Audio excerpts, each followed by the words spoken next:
महंगाई का मुद्दा ये लोग उठा रहे हैं जो खुद महंगाई और भ्रष्टाचार के चलते आज सत्ता से बाहर बैठे हुए हैं। ठीक है, पार्लियामेंट में देश के मुद्दे उठाने चाहिए। पोस्टर लेकर के राहुल गांधी जी बाहर बैठे हुए हैं। अभी जो मुंबई पे कच्चे तेल का वो पहुंचने वाला है, क्या ये अफवाह भी झूठी है?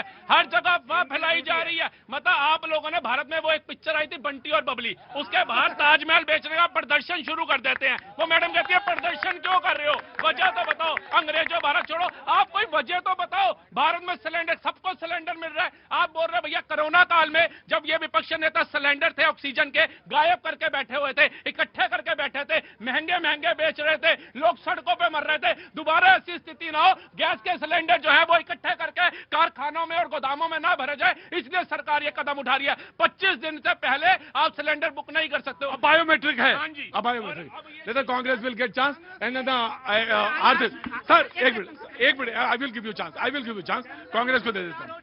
प्रतीक जी, यहाँ पे एक ये जो हमारे श्रीवास्तव भाई थे, उन्होंने अमित श्रीवास्तव जी जी, हाँ। और एक ये हमारे भाई दोनों कह रहे थे कि मुंबई में जो टैंकर आने वाला है उसके ऊपर दोनों कह रहे थे। अगर मैं गलत हूं तो आप मेरे को सही कर देना। ये ANI का जो ट्वीट है उसमें आपको दिख रहा है किस फ्लैग से आया था वो जो शिप है? लाइबेरिया के फ्लैग से।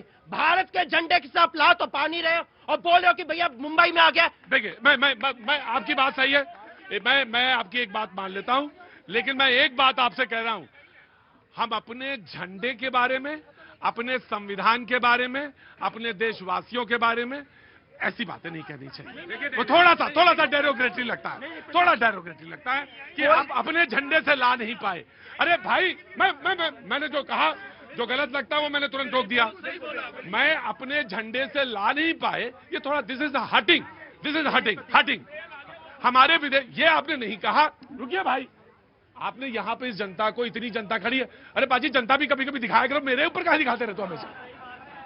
मैं सिंह, देश में आपने ये क्यों नहीं कहा कि विदेश मंत्रालय ने ये भी बात कही, विदेश प्रवक्ता ने ये बात कही कि 3 बार विदेश मंत्री से बात हुई, वहां के विदेश मंत्री से ये बात आपने नहीं बताई, ईरान के, ये क्यों नहीं बताई? यही है बात बस सिर्फ।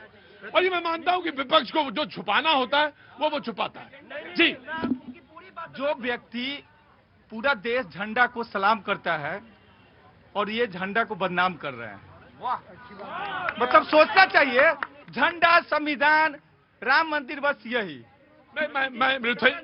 वो ये बात सच कह रहे थे कि उस झंडे से आया, लेकिन ये बात सच है कि बोलने का थोड़ा सा गिव हिम अ चांस। बहुत अच्छे प्रवक्ता हैं ये। नहीं प्रतीक जी, मैं आपको बताता हूँ, हमारी कांग्रेस पार्टी के कई नेता, इस देश के पूर्व प्रधानमंत्री, स्वतंत्रता सेनानी जो थे, इसी तिरंगे झंडे में जो लिपट के गए, इसी देश को आजाद दिलाने के लिए उन्होंने अपनी जान दी। कोई डिनाई नहीं कर रहा है इस देश के संविधान को। और जब देश में संकट आया 1965 में, तो नारा दिया गया कि एक टाइम खाना खाना है। 65 में, और होटलों में खाना नहीं मिलता था। तुम तो पैदा ही नहीं हुए होगे, 65 में कहां पैदा हो गए? मैं भी नहीं पैदा हुआ, तुम कहां से होगे? Give me a chance. तो 65 में, भाई साहब एक मिनट रुकिए, 65 में नारा दिया लाल बहादुर शास्त्री ने, जय जवान। और उस समय यह हुआ कि भाई एक बार खाना खाएंगे, तो इस देश ने मालूम है तपस्या क्या होती है, इस देश को मालूम है राष्ट्र क्या है। जी इधर आइए। जब मैंने ये बात बोली तो मेरे कहने का मतलब है, अगर यहाँ पे आप मोदी जी की जय जयकार के नारे लगाओगे, नहीं तो देखो सवाल तो आपको सच्चाई दिखाना पड़ेगा। लेकिन जब आप ये अपने वो बात कर रहे थे एक टाइम के खाने की, उस समय पे हम सब लोग जानते हैं कि जब ये देश आजाद हुआ, उस समय पे हम लोगों के पास जो थी उतनी मजबूत स्थिति नहीं थी। लेकिन जय जवान जय किसान का नारा देने वाले लाल बहादुर शास्त्री जी, इंदिरा गांधी जी ने क्या किया? इस देश को किसानी में आत्मनिर्भर बात। तब किसी ने ये सवाल नहीं पूछा था कि मैं एक बार खाना क्यों खाऊंगा? ये किसी ने नहीं कहा। बोला हम सांस तैयार हैं। मोदी जी की तरह उन्होंने कभी भी आत्मनिर्भर भारत के आपको है मोदी जी से एलर्जी, आपको एलर्जी है मोदी जी से। बोलने तो दीजिए, उन्होंने क्या किया मोदी जी? उनका आत्मनिर्भर भारत का मतलब होता है आप अपने आप खुद देख लो, सरकार पे निर्भर मत रहो। लेकिन एक आखिरी बात,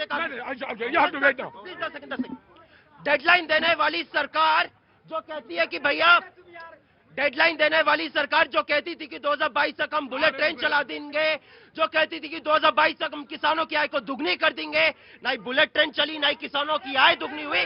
और सरकार ने, भैया जी बुलेट ट्रेन बन रही है, बम्बई से अहमदाबाद। भाई क्या नाम है? कपिल कुमार, मैं देख के आया हूँ बुलेट ट्रेन बंद नहीं है भाई साहब, बहुत स्पीड से काम चल रहा है। चल रही है? मैं खुद आंखों से देख के आया हूँ। रुको रुको रुको खुद आंखों से अब ये देख के मेरे आया हूँ, कोर्ट में नहीं। देखोगे जब आपको नजर आएगा कि बुलेट ट्रेन बनी नहीं बनी है। हाँ। आप खुद देखना। हाँ चल रही है, चलेगी चल रही है। अरे नाम क्या हो गया? है ये नाम? नाम कपिल कुमार है मेरा। हाँ कहाँ से आए हैं? मैं बम्बई से आया था, तो बुलेट ट्रेन बहुत स्पीड से, मतलब बुलेट ट्रेन के पिलर बन रहे हैं बहुत। हमारे इधर अब अंश हजारों करोड़ भैया देखो, वो कहा गया है कि पढ़े लिखे को, अरे पढ़े लिखे को क्या, फारसी क्या? हाँ ये कहा गया। तो ना आप कुछ नहीं, बीजेपी। देखिए, जैसे राहुल गांधी हैं वैसे मेरे छोटे भाई अंश भी हैं। नहीं अंश बहुत अच्छा बोलते नहीं, हैं। कम से कम पढ़ के आया करें। देखिए, जब जहाज चलता है, मोदी जी की हैसियत देखिए। जो जहाज का मालिक होगा, जो कंट्री, उसी का झंडा लगा रहेगा। मोदी जी के यहाँ से फोन गया कि देख भाई, इसमें मेरा तेल आ रहा है, तेल आने दो।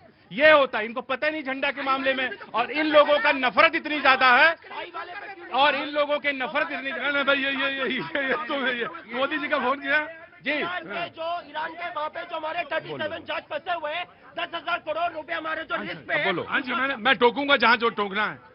देखिए, इतना ज्यादा बोल रहे हैं ना, अगर मैं बोलना शुरू करूंगा शायद ठीक नहीं ठीक है, होगा। आराम से। दूसरी चीज ये है कि जब बात करते हैं ना, इन्हीं लोगों की आदत की। अभी एआई समिट था ना, नंगे होके, मतलब लखोर बेशरम और नंगे होके भारत की किसी बदनामी किया। और उसके बाद राहुल गांधी अपने सम्मेलन में उस कुटिल मुस्कान के साथ कहते हैं मीर जाफर हंस रहा था। तो समझिए कि ये देशद्रोही और मीर जाफर कौन है, ये कांग्रेसी है कि नहीं है। ये लोग भारत को बदनाम करने के लिए। देखिए, आज ये मोदी और बीजेपी से नफरत करते करते झंडे से नफरत कर बैठे। देखिए, दो चीजें आप देखा, मीर जाफर नहीं सर, इन्हीं को देना पड़ेगा क्योंकि उन्होंने इल्जाम लगाया। लो सर आपको नहीं दूंगा। ये कांग्रेस अपने आप, सर कांग्रेस डिफेंड करने के लिए अपने आप काफी है जी। मैं जाऊंगा क्योंकि दोनों बात कही उन्होंने, तो इसलिए मैं आपको दे रहा हूँ। इस देश में अगर आप सरकार से पेट्रोल डीजल पे सवाल पूछो तो हम देशद्रोही हैं। इस सरकार से अगर आप जो है नकल वैक्सीन की वजह से, अभी सुप्रीम कोर्ट ने कहा कि जिनको वैक्सीन की वजह से जो मौत हो गई है, जिसपे मोदी जी ने वैक्सीन के सर्टिफिकेट पे बड़ी बड़ी अपनी फोटो लगाई, उनको आप मुआवजा दीजिए। अगर आप उनसे सवाल पूछो तो हम देशद्रोही हैं। अगर इस सरकार से आप सवाल पूछो कि एटीएम की लाइन में नोटबंदी के समय पे लोग बाग लगे थे और इनके सांसद कैसे उन पर चुटकुले कर रहे थे, उन पर सवाल पूछो तो हम देशद्रोही हो जाते हैं। राइट जी। नहीं आपको बोल रहा है, नहीं देखिए क्या है। अरे भाई रुको, आ गए तुम?